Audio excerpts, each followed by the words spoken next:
What's going on, boys? Welcome to a Valorant tips and tricks video that's going to take your game to the next level. When I was a new player, I found Valorant to be quite a daunting game, and I'm going to list a bunch of things I wish I knew sooner. Also, I have friends who are Immortal and Diamond who will provide some advice for intermediate and advanced players later on in this video. So, regardless of your skill level, whether it be beginner, intermediate, or advanced, I promise this video will teach you something useful.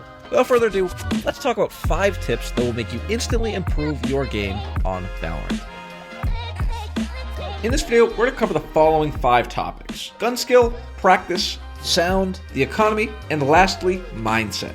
This video starts off basic and gets more in depth as we go on, so if you know the first few, be patient because we're going to get more in depth as we go. First and foremost, I want to mention map knowledge. If you want to compete at a higher level, you need to understand the dynamic of each map as well as the callouts. For the love of Jesus Christ himself, use the minimap in the top left corner of your screen. It tells you where you are in addition to the location of your teammates. If one of your teammates dies, that's useful information because you now know the location of one of the enemies. If you know the location of one enemy, chances are he's not alone, which probably means they're pushing the bomb site where your teammate died. So get your ass over there. He was garage.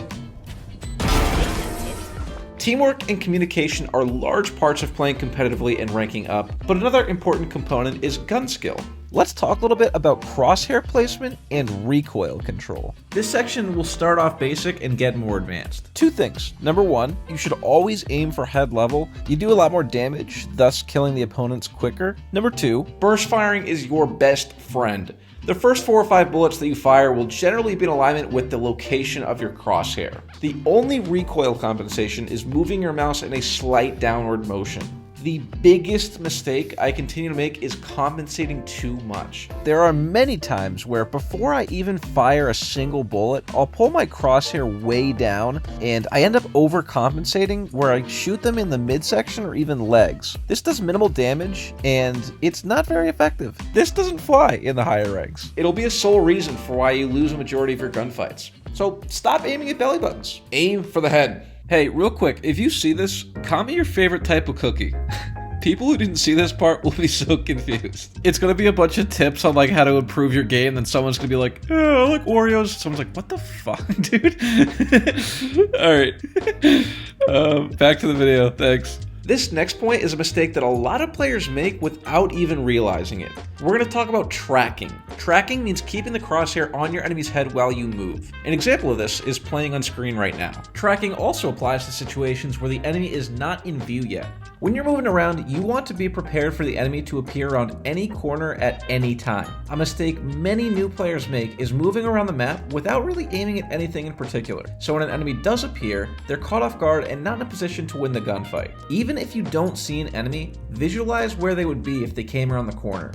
That's where you should keep your crosshair at all times, even if they're not there, because if they do appear around the corner, all you have to do is left click. Seriously, I'm going to show you a clip in a second. Watch how easy it is to get kills when your crosshair is in the right place.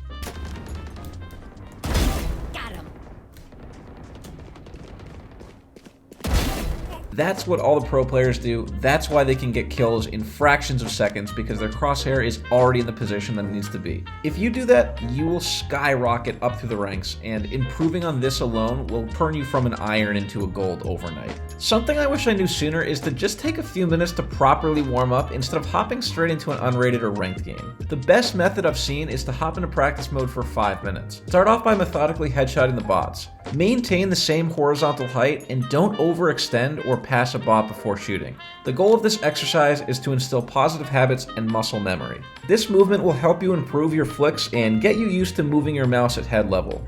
You could take it a step further and do a challenge. You could also hop inside the area, practice strafing, tracking, and your overall movement. If you're having trouble keeping your crosshair on the robot's head, then this might be a sign that your sensitivity is too high, so try adjusting that and then practice accordingly. Next thing I want to talk about is sound.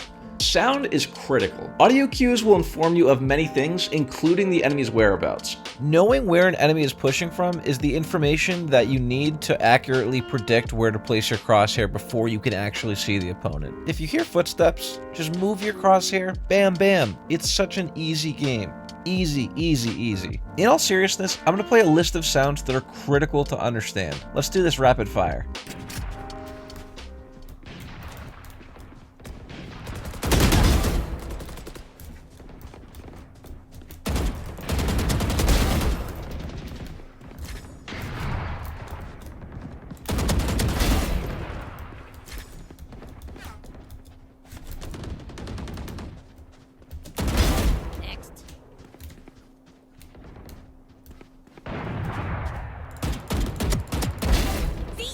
If you can't hear a player walking up to you from your left, right, or behind, you're not going to be able to get the jump on them. They'll have the advantage over you. So it's crucial that you have a good headset or at least earbuds. But you know, $5 earbuds are better than nothing. If you want to play competitively and rank up, make sure you're not drowning out the game sounds with music or various noises in the background, because that already puts you at a massive disadvantage. This next section might be the most important thing in the entire game. Let's talk about the economy. This will get complex, so I'm going to break it down into 3 different sections: basics, numbers, terms, and strategies. First, what is the economy? Economy is how many credits you and your team have to spend on weapons, utility, and armor. Your economy dictates the strength of your team each given round. For instance, if you have 9,000 credits to spend, then you can buy top tier weapons and armor. If you only have 300 credits, you can't even afford a low tier loadout. Obviously, a team with top tier weapons and armor would have the advantage against a team with low tier weapons and armor. Now let's talk a little bit about the numbers. You'll receive a certain number of credits depending on your performance each round. Each kill is worth 200 credits. If your team plants the bomb, each team member gets 300 credits. You get 3,000 credits for winning a round and 1,900 credits for losing a round. Here's where it gets a bit complicated. If you lose consecutive rounds, you get 500 additional credits for every consecutive round lost. For example, 2 consecutive rounds lost, you get 2,400 credits. 3 consecutive rounds lost, you get 2,900 credits. So the max you can get for losing a round is 2,900 credits. When you're in the buy phase, if you look at the top left, you'll see a term called minimum economy, which tells you the bare minimum of credits you'll have by the end of next round. Let's just do one hypothetical. Let's say you win the round, plant the bomb, and get 3 kills. In that case, you would earn 3,900 credits. Also, if you survive on a round that your team lost, you lose 1,000 credits. So if it's round 1 and you lose the round, it's probably worth dying in the bomb blast rather than losing the credits. If you have a top tier loadout and it's worth like 4,000 credits, then saving is probably your best option in that situation. There are different terms and strategies for how a team manages its credits throughout a game. Common terms you may hear are full save, full buy, half buy, and force buy. A full save is where you don't spend any credits in a given round. Don't buy any armor, any weapons, nothing. A full buy is where you max out everything. You purchase a top tier loadout by maxing out your weapons, utility, and armor. A half buy is where your team has weird credit distribution. Some teammates are full buying, some of the team is ecoing. Ecoing is the attempt to preserve credits for later rounds. Buying light armor, cheaper weapons, only essential abilities, stuff like that. In half buys, you'll mainly see rifles and SMGs, which give your team a fighting chance to win the round. Also, here's a common strategy to save yourself credits. If you kill an enemy, you can pick up their weapon. This is a huge save for your team because not only did you get the gun for free, you also stole the gun from the enemy team, meaning they have to purchase an additional one. Now, a force buy is where you and your team buy as heavy as you can, not taking later rounds into account. The theme of this is basically Drake's laugh now, cry later. Just go all out right now.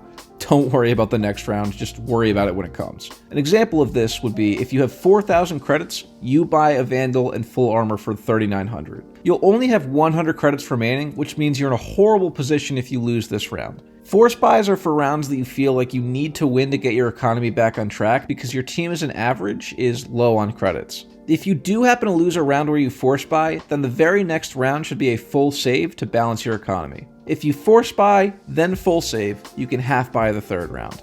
Does that make sense?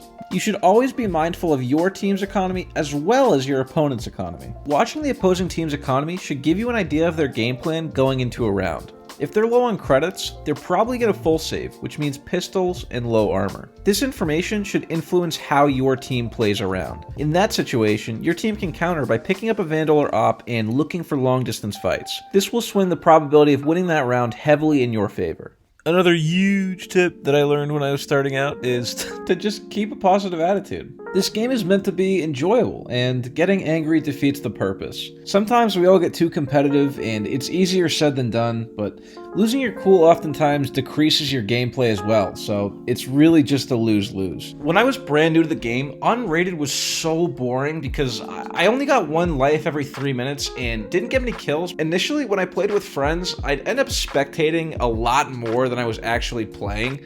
and I basically became Team Bitch for 3 minutes. Like, honestly, it was really discouraging, and I wanted to quit after just an hour or two. If you're in a similar position, trust me, I feel you, I get your pain, but stick with it and just try Deathmatch, because it does get a lot better, and this game is really, really rewarding. You'll get into hundreds of fights, which helps you develop experience in combat. You'll begin to develop an understanding for movement, crosshair placement, and your whereabouts on each map.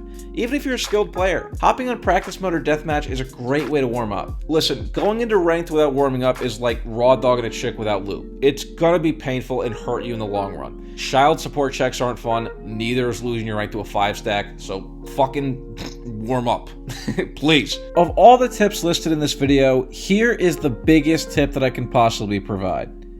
Subscribe. Seriously, my friends and I make Valorant videos, and I think they're pretty funny. I'll make a deal with you. Watch this video right here, and if you laugh, you subscribe. Thanks for watching. Hopefully you learned something. See you in the next one.